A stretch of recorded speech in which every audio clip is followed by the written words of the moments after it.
Kaleshwaram project నిర్మాణ తీరు, Medigadda barrage కుంగడం, ఎత్తిపోతల సేఫ్టీపై నిపుణుల బృందం పూర్తి స్థాయిలో ఫోకస్ చేస్తోంది. ఎన్డీఎస్సీ బృందం జలసౌధకు చేరుకుంది. ఇవాళ నీటిపారుదల శాఖ అధికారులతో సమీక్ష చేయడంతో పాటు ఎల్ఎన్టీ ప్రతినిధులను ప్రశ్నించనున్నారు.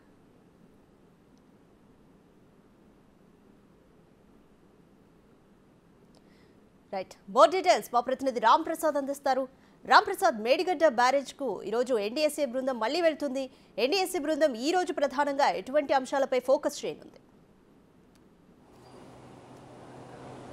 రాధిక, మనం చూసినట్లయితే తెలంగాణ రాష్ట్ర ప్రభుత్వ ఆహ్వానం మేరకు అయితే ఎన్డీఎస్సీ కమిటీ గతంలో ఈ నెల 6వ తేదీ నుంచి 9వ తేదీ వరకు అయితే తొలి దఫాలో వచ్చి కాళేశ్వరం ప్రాజెక్టులోని మేడిగడ్డ, సుందిల్లా, అదేవిధంగా అన్నారం బ్యారేజీలను పరిశీలించినటువంటి ఎన్డీఎస్ఏ కమిటీ రెండో దఫాలో భాగంగా నిన్న, ఈరోజు, రేపు అయితే తెలంగాణ రాష్ట్రంలో 3 రోజుల పాటు కూడా కాళేశ్వరం ప్రాజెక్టులో పనిచేసినటువంటి అధికారులతో అయితే పూర్తి స్థాయిలో సమీక్షా సమావేశాలు నిర్వహించేందుకు ప్రణాళికలు రూపొందించుకోవడం జరిగింది. అందులో భాగంగా నిన్న అయితే మధ్యాహ్నం 3:30 నుంచి రాత్రి 8:30 వరకు సుమారు 5 గంటల పాటు కూడా కాళేశ్వరం ప్రాజెక్టులో కుంగిపోవడానికి, అంటే మేడిగడ్డ కుంగిపోవడానికి గల ప్రధాన కారణాలు, క్వాలిటీకి సంబంధించి కానీ, అక్కడ కన్స్ట్రక్షన్కి సంబంధించి కానీ, అదేవిధంగా హైడ్రాలజీ అధికారులందరితో కూడా అక్కడ సమావేశం నిర్వహించడం జరిగింది. ఈ సమీక్షా సమావేశంలో పూర్తి స్థాయిలో కాళేశ్వరంలో జరిగినటువంటి నాణ్యత లోపాలు కానీ, అదేవిధంగా అక్కడ జరిగినటువంటి వైఫల్యాలు అన్నిటిపైన కూడా ఇక్కడ అధికారులను అయితే విడివిడిగా ఎన్డీఎస్సీ అధికారులు ఇక్కడ సంబంధిత శాఖ ఇంజనీర్లతో అయితే సమావేశమై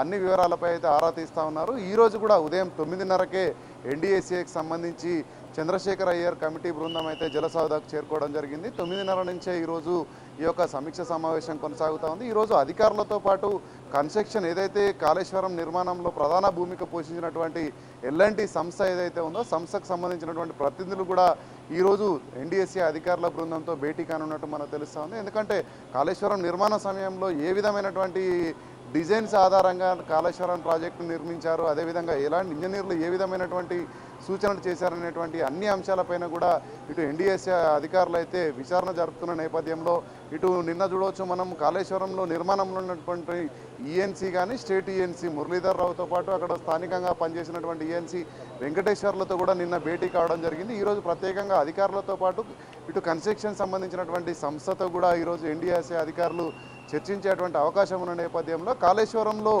పూర్తి స్థాయిలో నాణ్యత, అదేవిధంగా ముఖ్యంగా ఆపరేషన్స్ అండ్ మెయింటెనెన్స్ డిజైన్స్కు సంబంధించి అయితే పూర్తి స్థాయిలో ఎన్డీఎస్సీ అధికారులు ఫోకస్ చేస్తున్నట్టు మనకు తెలుస్తూ ఉంది.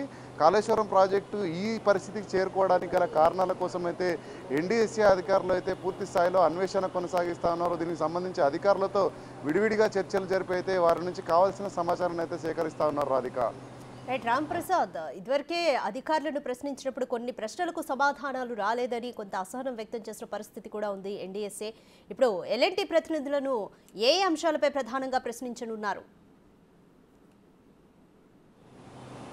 అంటే మనం చూసుకున్నట్లయితే కాళేశ్వరం పనితీరులో మొదటి నుంచి కూడా ఇప్పుడు రాష్ట్ర ప్రభుత్వానికి ఏంటంటే గత ప్రభుత్వ ముఖ్యమంత్రి కేసీఆర్ డిజైన్స్ను మార్చి అక్కడ ఉన్నటువంటి అధికారులే కానీ, ఈఎన్సీలా కానీ సంబంధం లేకుండా కొంత ప్రత్యేకంగా వేరేలాగా పని చేయించినాడు అనేటువంటి అంశాలు నేపథ్యంలో అయితే దానిపైన పూర్తి స్థాయిలో అధికారులు ఫోకస్ చేస్తున్నారు. ఎందుకంటే డిజైన్స్ మెయిన్ కీలకం కానున్న నేపథ్యంలో ఇటు డిజైన్స్కి సంబంధించినటువంటి అధికారులతో కూడా చర్చిస్తున్నారు. ఎందుకంటే ఒక బ్యారేజ్కి మరొక బ్యారేజ్కి మధ్య దూరం ఏ విధంగా ఉండాలి, ఎంత ఉండాలి అనేది పూర్తి స్థాయిలో డిజైన్ ఆధారంగా మాత్రం కాళేశ్వరం నిర్మాణం జరగలేదు. జరిగినటువంటి మార్పులకు ఎవరిని బాధ్యులను చేయాలి, అదేవిధంగా ఇక్కడ మనం చూసినట్లయితే ఒక హై పవర్ కమిటీని కూడా గత ప్రభుత్వం ఏర్పాటు చేయడం జరిగింది. కాళేశ్వరం నిర్మాణం సందర్భంలో హై పవర్ కమిటీ వేయాల్సిన అవసరం ఏముంది, ఆ కమిటీ యొక్క నిర్ణయాలు ఏ విధంగా ఉంటాయి, అండ్ ఆ కమిటీ ఏ విధంగా మీతో కోఆర్డినేట్ అయింది అనేటువంటి సంబంధించినటువంటి విషయాలకు సంబంధించి ఆ మినిట్స్ బుక్లను కూడా ఇప్పుడున్నటువంటి ఎన్డీఎస్సీ అధికారులు ఇక్కడ అధికారుల నుంచి కోరుతా ఉన్న నేపథ్యంలో పూర్తి స్థాయిలో దాని బాడీ ఏ విధంగా ఉందంటే స్వతంత్ర బాడీగా కొనసాగనుందా కాళేశ్వరం ప్రాజెక్టు, లేదంటే తనకు ప్రభుత్వం నుంచి కానీ ఇంకా వేరే మద్దతుకు కాళేశ్వరం ప్రాజెక్టు తన సేవలు వినియోగించుకునేలా రూపొందించారనేటువంటి అన్ని ప్రశ్నలు కూడా వాళ్ళు చర్చిస్తూ ఉన్నారు. అంతేకాకుండా ప్రాజెక్టు డిజైన్లో మార్పులు జరిగిన అనంతరం చేపట్టినటువంటి పనులలో కూడా అక్కడ క్వాలిటీ ఏ విధంగా పరీక్షించారంటే భూమి పరీక్షలు కూడా చేయాల్సిన అవసరం ఉంటుంది. ఎందుకంటే వాళ్ళు ఎంచుకున్నటువంటి డిజైన్కు వ్యతిరేకంగా, అంటే మనకు 2.2 కిలోమీటర్ల దూరం కాస్త 5.3 కిలోమీటర్లకు పెరిగిన నేపథ్యంలో అయితే అక్కడ ఎలాంటి నిర్ణయాలు తీసుకున్నారు, మార్పులు జరిగిన అనంతరం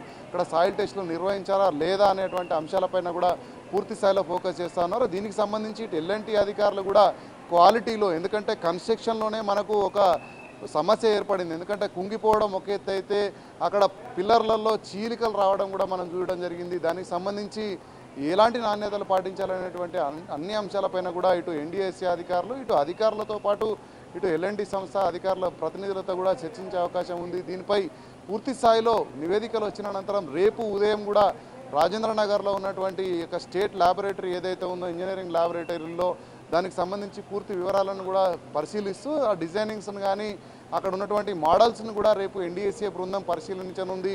రేపు సాయంత్రం వరకు కూడా ఈ యొక్క ప్రక్రియ అనేది కొనసాగుతుంది. రేపు సాయంత్రంతో తిరిగి ఢిల్లీకి బయలుదేరి వెళ్ళనుంది NDSA team. Right, thank you Ram Prasad.